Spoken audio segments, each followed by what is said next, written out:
Buenos días, es un gusto compartir con ustedes una emisión más de Jóvenes en TV. La verdad es que yo he estado aprendiendo muchísimo y cada día me llevo un montón de reflexiones y lo más importante, regreso con más preguntas. Claro, aprender no puede ser aburrido y por eso nuestro equipo de especialistas, pedagogos, matemáticos y científicos, la verdad es que le echan muchas ganas. ¿Y qué mejor lugar que este? El edificio de la Secretaría de Educación Pública, que como se han dado cuenta es en sí mismo una gran obra de arte y cultura. Fíjate nada más, se inauguró en 1922, o sea, más o menos cuando nació mi abuelito. Tiene 98 años. Es el palacio que José Vasconcelos le asignó a la educación pública en México y en Jóvenes en TV honramos ese esfuerzo a pesar de las circunstancias, porque aquí vamos de frente.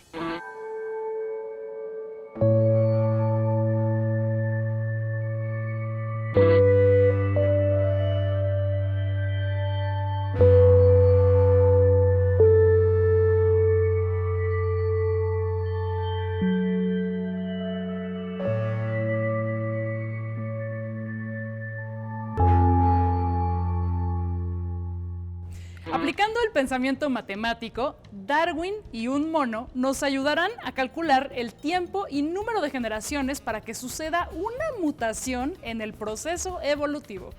La fórmula secreta de una famosa bebida nos ayudará a comprender que además de mucha azúcar, su historia contiene las claves de la colonización indirecta de casi todo el mundo.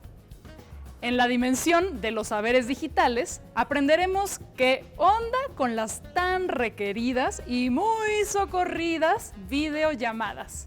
¿Sabes cómo identificar un conflicto? ¿Sabes escuchar?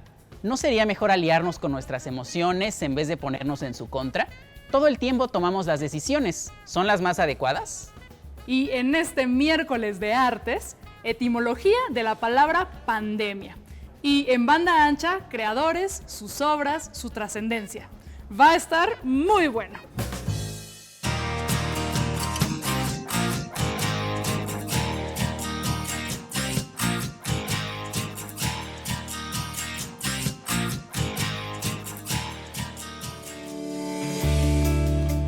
Bienvenidas y bienvenidos a este nuevo programa de Pensamiento Matemático. En esta media hora vamos a hablar sobre ciencia y matemáticas. Si las matemáticas son tu coco, tranqui, porque aquí te vamos a convencer de que pueden ser increíbles. Y digo vamos porque estoy esperando a Ernesto, que no sé dónde está. ¿Estamos al aire? Sí, estamos al aire para hablar de superhéroes que se convierten en seres supermutantes. No, a ver, ¿desarrolla? Sí, es como nosotros que descendemos de los chimpancés, los superhéroes evolucionan a supermutantes. Eso es incorrecto. En primer lugar, no descendemos de los chimpancés y en segundo lugar, la evolución no está hecha para mejorar. No sé, pero pues nos estamos imaginando que venimos de un cómic. Pues sí estaría bonito, la verdad, pero no. Vamos a ver el día de hoy de qué se trata la evolución. No, esto no es un anuncio de una barbería.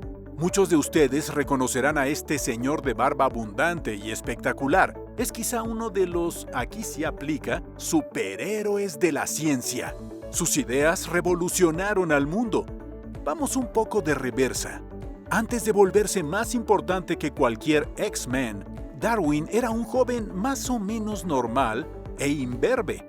Su papá era médico y quería que él también lo fuera. Pero el joven Charles tenía pavor a la sangre, así que lo mandaron a estudiar teología a la Universidad de Cambridge, ahí mismo, en Inglaterra. Estudio de teología para quien se convertiría en un superhéroe de la ciencia, ¿se imaginan? Pues nada, aquí también fue un fracaso. Sin embargo, un profesor suyo, notando su interés en la botánica, le recomendó embarcarse en una misión marítima de 5 años. Ahora sí que lo embarcaron al caballero. Así es, y ese barco pasaría a la historia gracias a Darwin, el Beagle, que cuando estuvo en las Islas Galápagos le permitió a Darwin hacer uno de los mayores descubrimientos de la historia. Oye, pero antes de contarles eso, es importante que les expliquemos lo siguiente. Para la época en la que Darwin se embarcó en el Beagle, ya existían algunas teorías que trataban de explicar el por qué existían las especies.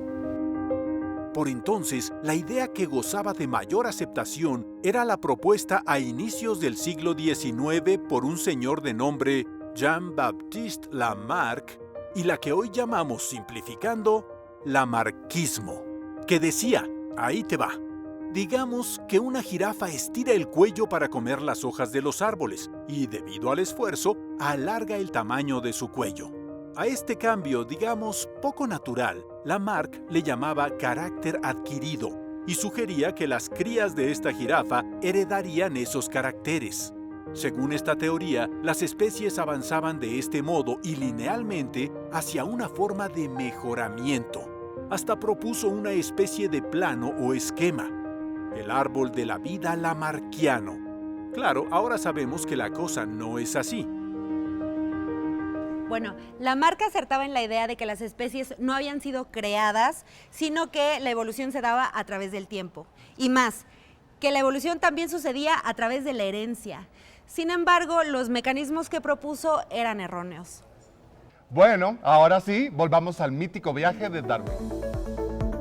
Las Islas Galápagos son especiales. Es un archipiélago, un conjunto de islas, pues, y están separadas. Así que las especies que viven ahí no se relacionan con las que están en otras islas. Esto permitió que Darwin observara pequeños cambios muy específicos en cada animal.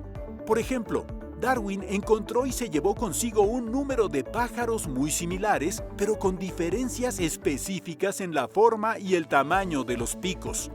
Los de una isla podían alcanzar la comida con su pico más largo y delgado, mientras que los de la isla vecina, de pico más grande y fuerte, podían romper las cáscaras de las nueces silvestres para alimentarse. Cuando Darwin llevó estos pajaritos para su estudio con el ornitólogo, es decir, el especialista en aves, John Gould, el estudio reveló lo siguiente: todas eran especies distintas de pinzones. Esto fue una sorpresa para Darwin, quien llegó a la conclusión de que todos estos bichitos tan similares y al mismo tiempo tan adaptados deberían tener un ancestro en común y que se habían especializado con el paso del tiempo. La observación que Darwin hizo de los pinzones y de muchísimos otros animales, todos claramente adaptados para sobrevivir en su medio específico, lo llevaron a un razonamiento que fue brutalmente acertado. Las especies animales son el resultado de dos fuerzas: la mutación aleatoria y la presión ambiental. Aleatoria de plano. Así es. Cada generación de cada especie tiene ligerísimos cambios y mutaciones, y estas suceden al azar, no con un diseño. Lo importante para que estos cambios se queden y terminen transformando a una especie en otra es que sean tan útiles que le permitan al individuo llegar a la edad reproductiva. ¿Para qué? Pues para heredarlos. Claro, claro. Si esas mutaciones resultan útiles para una especie o por lo menos no le estorban, pues entonces se heredan, ¿no? Si no, la especie se extingue. Elemental, mi querido Ernesto.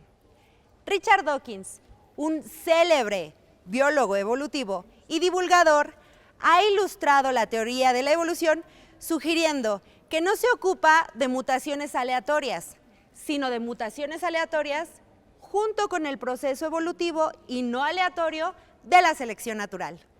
Claro, claro. Recuerdo un libro y un ejercicio en un libro que describe el efecto con unas ranas. Ese mero. Tenemos un grupo de 8 ranas. Todas son la misma especie, pero algunas tienen tamaños diferentes de ancas y patas. Vamos a escoger 2 de cada lote de manera arbitraria. Así nosotros vamos a jugar la parte de la presión ambiental y después vamos a liberarlos. Y ya veremos cuántas sobreviven. Va. No, esa no está. Muy bien. ¿Ok? Kill.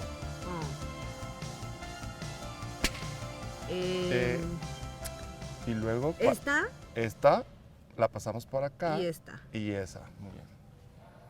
Y vamos a decir no. ¿Y qué más vamos a decir? No. ¿Qué más? Tu juego más rápido. Ok. Muy bien. Y la Ok. siguiente. A ver. No. Ay, no, te dije que esas no. ¡Nuestras ranas! Claro, las ranas pequeñas y con patas cortas saltan poco, por eso son presa fácil. Bueno, vamos a hacer el ejercicio seleccionando a las ranas con las patas más largas. ¿Juegan? No era juegan para nosotros, ¿verdad? Perdón. Y terminó. Ok, vamos. Dale. Me encanta. Dale. Me encanta. Ok, kill. Dale otra tú. Ay, Mm, espérate. Ok, Mm. esta y esta. ok, kill. Y Ay, pobrecita. pobrecitas, esta va a ser la última, ¿eh? Ok, a ver. Pasó esta, pasa la Ajá. otra. Esta. Muy bien. Kill. A ver. ¿Van a sobrevivir? No creo. ¡Oh, Ay, no! Pensaba nuestras que íbamos... ranitas. Pensé que vivirían más. Sus patas eran demasiado largas y el esfuerzo que requieren para moverse hace que sean menos eficientes y quizá hasta más lentas. Igual y por eso también son presa fácil. Bueno, vamos a hacer un tercer intento. Va. Esta y esta. Muy bien, y luego yo voy a pasar este y paso este para acá y este para acá y las mato. Ahora tú. Ok. Yo escojo este y este.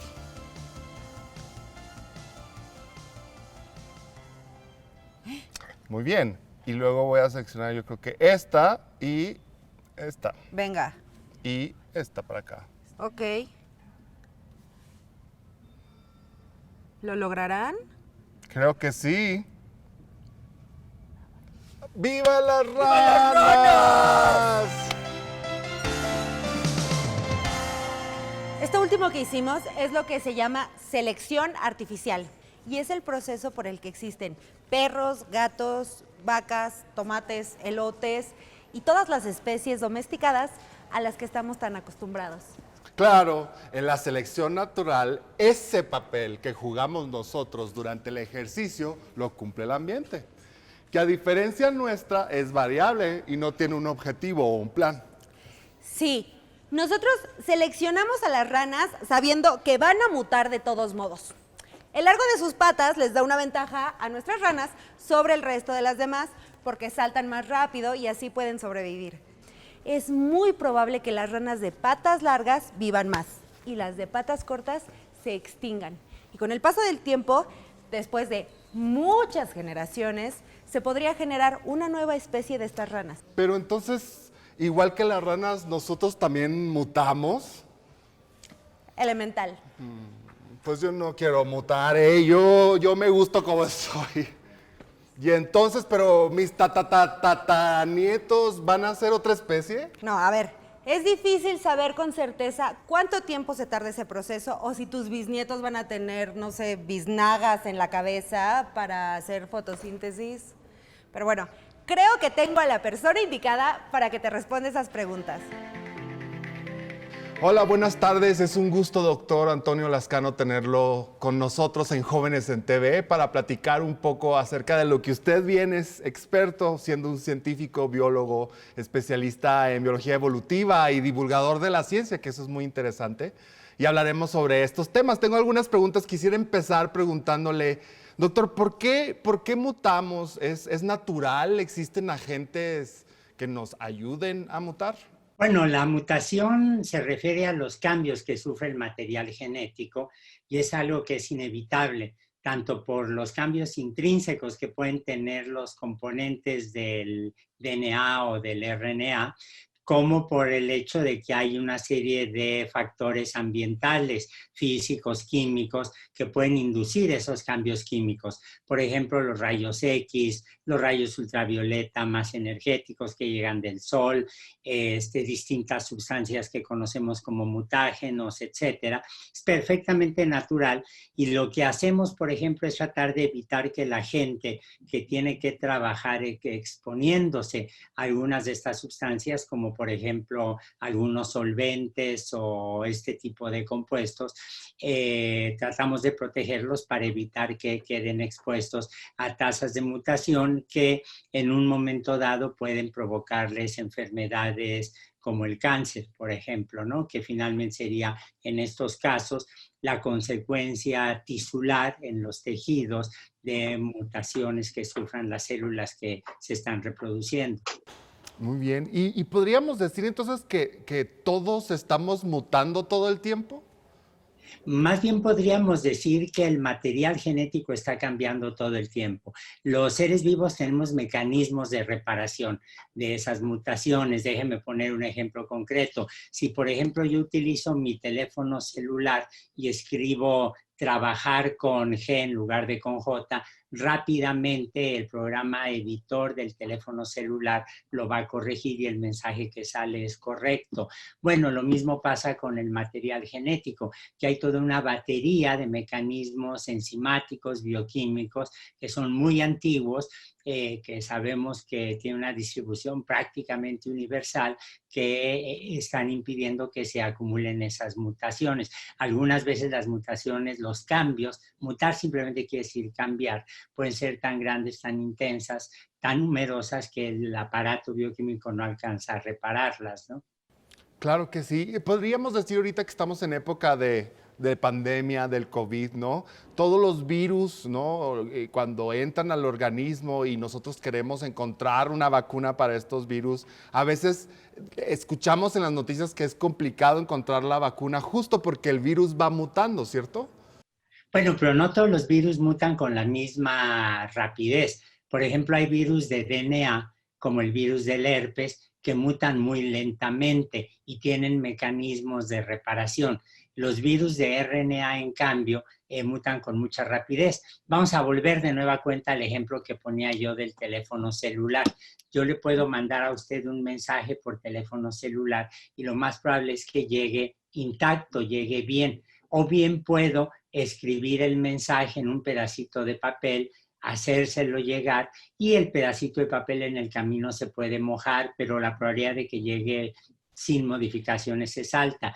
Puedo, en cambio, es darle el mensaje al oído al camarógrafo, el camarógrafo se lo puede dar al maquillista, el maquillista se lo puede dar a la encargada de iluminación y entonces empezamos a jugar teléfono descompuesto. Entonces se nos va para arriba el número de cambios, se nos va para arriba la cantidad de modificaciones y eso es lo que pasa con virus como el del RNA, como el virus, por ejemplo, de la influenza, que nos hace vacunarnos cada año porque está cambiando muy rápidamente. El coronavirus, que es el que estamos padeciendo ahora, en cambio muta muy lentamente porque tiene un programa parecido a la edición que mencionaba yo en los teléfonos celulares y eso abate la tasa de mutaciones, la rapidez con la que se acumulan las mutaciones.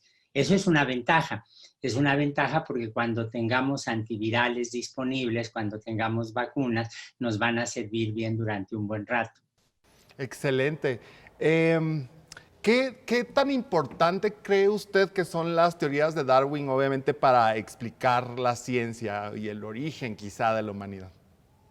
Bueno, Darwin es un componente, la obra de Darwin es un componente central de la cultura, no solo biológica, no solo científica, sino en general de todo el mundo contemporáneo.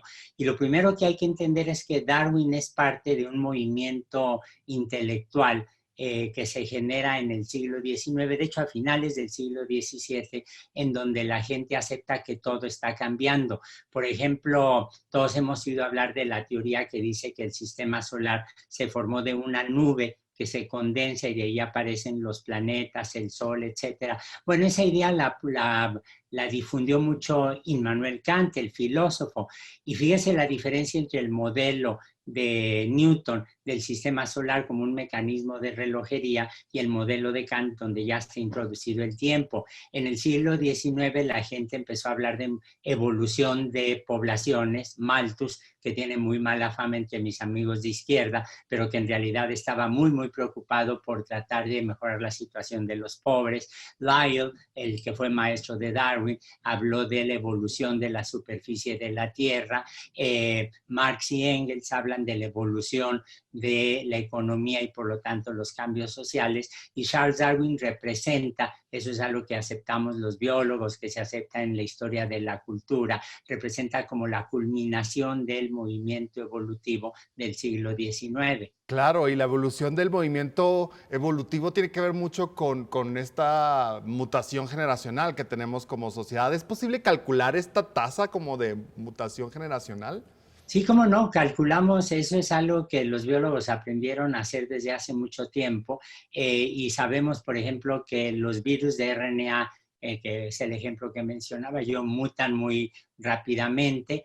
Hay unos que no son virus, se llaman viroides, que son patógenos sobre todo de las plantas. En México se descubrió uno precisamente cómo pueden infectar por las heridas los jitomates, lo cual es un problema económico brutal. Esos mutan muy rápidamente. El SIDA, el virus del SIDA, muta con tanta rapidez que a los pacientes les tenemos que dar combinaciones de medicamentos que estén abatiendo la tasa de mutaciones, y hay sistemas que mutan muy, muy lentamente, como en el caso de los tejidos humanos. La mutación es importante porque me genera diversidad biológica, y una vez que tengo diversidad biológica en una población, esa población va a responder de distintas maneras a lo que llamamos las presiones de selección, que es la parte otra que falta cuando la gente siempre habla de las ideas de Charles Darwin. Hay la variación y las presiones de selección. Justo es muy interesante lo que dice porque los chavos ahorita que nos están viendo pueden estar muy interesados por lo que estamos conversando, y usted, siendo un experto en biología evolutiva, si los chavos se sienten identificados con este tema, ¿qué camino les recomendaría a ellos para estudiar quizá de licenciatura o posgrado para estudiar este tema? Bueno, yo, si a alguien le interesa la biología evolutiva, yo creo que es un interés que tiene que mantener, aunque vaya a ser ingeniera o abogado, porque es importante siempre entender lo que está ocurriendo. Yo diría que debe ser parte de la cultura general, así como sabemos que hay una teoría de la gravedad o que hay una historia de las lenguas. La gente tiene que saber que la biología evolutiva es central para entender el mundo contemporáneo. Si quieren dedicarse a las ciencias de la vida, pues si estudian para médicas o si estudian para odontólogos o si estudian para biólogos, lo que tienen que hacer es inevitablemente tomar materias de genética. Y claro, los biólogos además tendrán que tomar materias de paleontología, de desarrollo histológico, cómo se desarrollan los tejidos, de historia de la vida, y se da uno cuenta que el cambio es la única ley constante que tenemos en biología. Justo estábamos bromeando cuando estábamos grabando una parte del contenido de que los X-Men son estos personajes que son seres humanos que eventualmente evolucionan y tienen superpoderes. ¿Usted cree que los seres humanos eventualmente podríamos evolucionar y, no sé, tener alas, por ejemplo, o en cientos de millones de años quizá podríamos tener algo que actualmente no tenemos? Bueno, debo confesarle que nunca he visto los X-Men, por eso le preguntaba al inicio del programa de qué se trataba. Pero hay este científico inglés extraordinario con un sentido del humor maravillosísimo, maravillosísimo, Haldane, precisamente alguna vez hizo un cálculo de por qué son imposibles los ángeles. Él era un ateo recalcitrante y dijo, a ver, nosotros somos cuadrúpedos, tenemos 2 piernas, tenemos 2 brazos.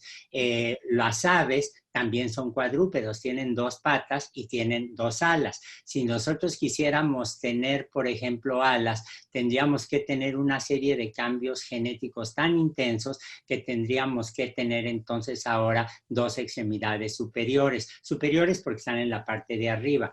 Ahora, supongamos que desarrollamos alas. Si desarrollamos alas, entonces tendríamos que tener huesos con una consistencia muy distinta.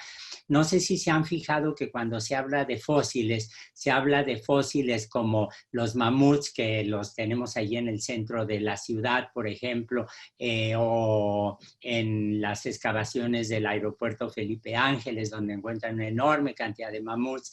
Tenemos fósiles de conchas, de un montón de organismos, pero rara vez encontramos fósiles de pájaros. ¿Por qué? Porque los pájaros tienen huesitos muy finitos, muy delgados, un poco densos, para que no representen un peso enorme y por lo tanto pueda desplazarse el animalito, las aves. Bueno, tendríamos que tener también un cambio en el metabolismo del calcio para poder entonces tener huesos que nos permitieran volar. Entonces, ni los X-Men ni los ángeles son algo que vamos a ver como resultado de las mutaciones.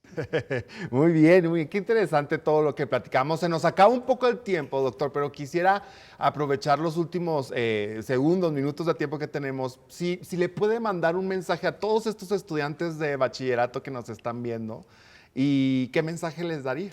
El mensaje que les daría es que están en la mejor edad posible para escoger algo que defina su futuro en términos profesionales. Y si escogen las ciencias de la vida, van a tener un futuro lleno de satisfacciones. No importa que una estudiante de preparatoria de repente tenga dudas si quiere ser abogada o si quiere ser bioquímica. Es perfectamente normal y creo que mientras más intereses intelectuales tengan, tanto mejor. El punto es entender que la ciencia es una parte esencial de la vida individual y colectiva y que mientras más sepamos de ella, más nos vamos a poder comprender a nosotros mismos y al mundo que nos rodea. Muchísimas gracias, coincidimos totalmente con su mensaje. Muchísimas gracias por estar con nosotros en Jóvenes en TV. Le agradecemos mucho su tiempo y esperemos vernos muy pronto por acá. Con mucho gusto, don Moisés, y déjeme hacerle una pregunta indiscreta. ¿Su mamá hace lengua de taquito? Mi madre, siento que sí. Y es igual, no sé si esto sea así de evolución o de genética, pero hago la lengua de taquito como mi madre y me agarro el pelo como mi madre, que eso lo adquirí desde chiquito. No, pero esa es una costumbre. Es una costumbre y la voz la tengo como mi madre. Pues haga una genealogía de lengua de taquito y verá qué secretos familiares va a descubrir. Me voy a quedar con esa tarea. Con esa tarea me quedo y todos nos quedamos con esa tarea. Muchas gracias, doctor. Muchas gracias. Encantado. Pásela bien y cuídense porque los virus de RNA mutaron y nos están devastando. Así es, a cuidarnos todos. Gracias. Hasta luego. Hasta luego. La evolución sucede. Es un hecho. Lo observamos en las bacterias, en las especies más grandes, en todo. La teoría de Darwin además nos dice algo muy importante.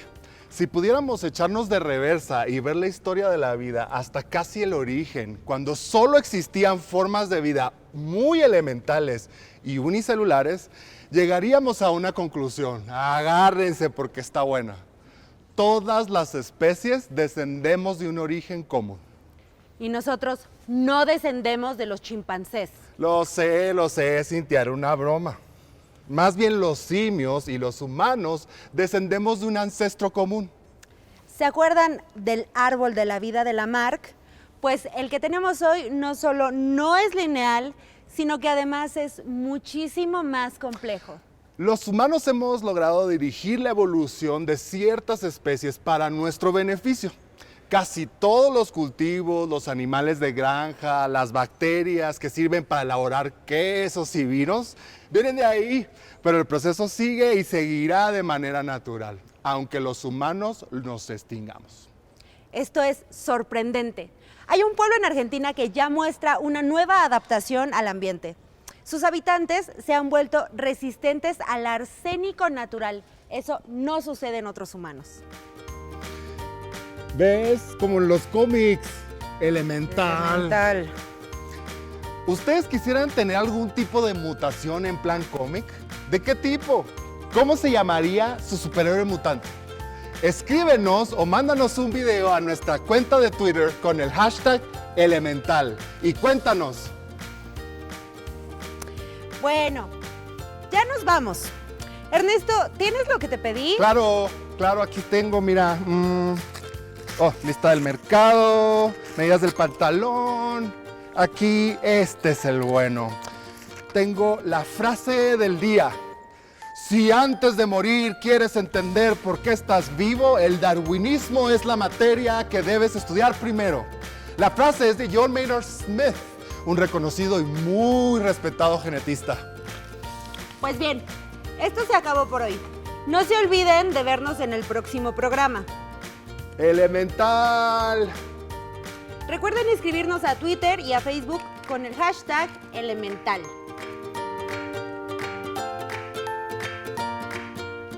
Elemental.